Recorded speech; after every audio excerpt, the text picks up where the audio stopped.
আজি আমি শিৱসাগৰ জিলা কোচ ৰাজবংশী সন্মিলনী,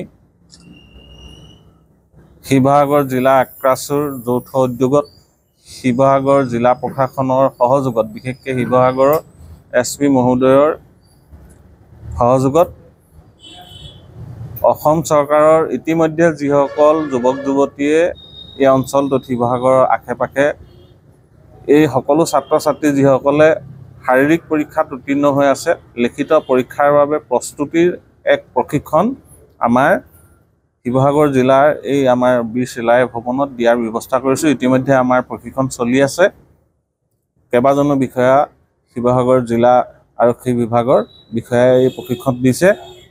আমাৰ লক্ষ্যটো হ'ল আমাৰ ছাত্ৰ ছাত্ৰীসকলে অধ্যয়ন কৰিবলৈ চিলেবাছত কেনেধৰণে পৰীক্ষাটোত অৱতীৰ্ণ হ'ব আৰু সাধাৰণতে আমাৰ ল'ৰা ছোৱালীবিলাকে ভয় কৰে, সেই কনফিডেন্স লেভেলটো বঢ়োৱা আৰু কেনেধৰণে ছিষ্টেমেটিকেলি পঢ়িব লাগিব সেই কথাখিনি ক'বৰ কাৰণে আমি এই প্ৰশিক্ষণটোৰ ব্যৱস্থা কৰিছোঁ, যাতে আমাৰ 100% এই শাৰীৰিক পৰীক্ষাত উত্তীৰ্ণ ছাত্ৰ ছাত্ৰী পৰীক্ষাত উত্তীৰ্ণ হয়।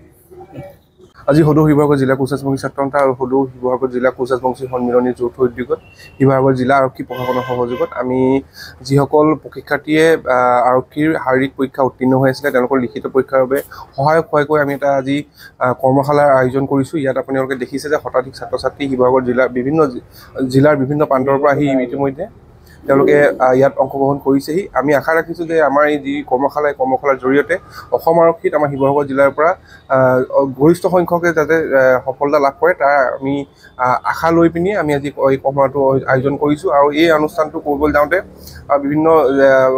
শিৱসাগৰ বিভিন্ন ৰাইজে আমাক সহযোগ কৰিছে, তেওঁলোকলৈ আপোনালোকৰ মাধ্যমে আমি ধন্যবাদ আৰু কৃতজ্ঞতা জ্ঞাপন কৰিছোঁ।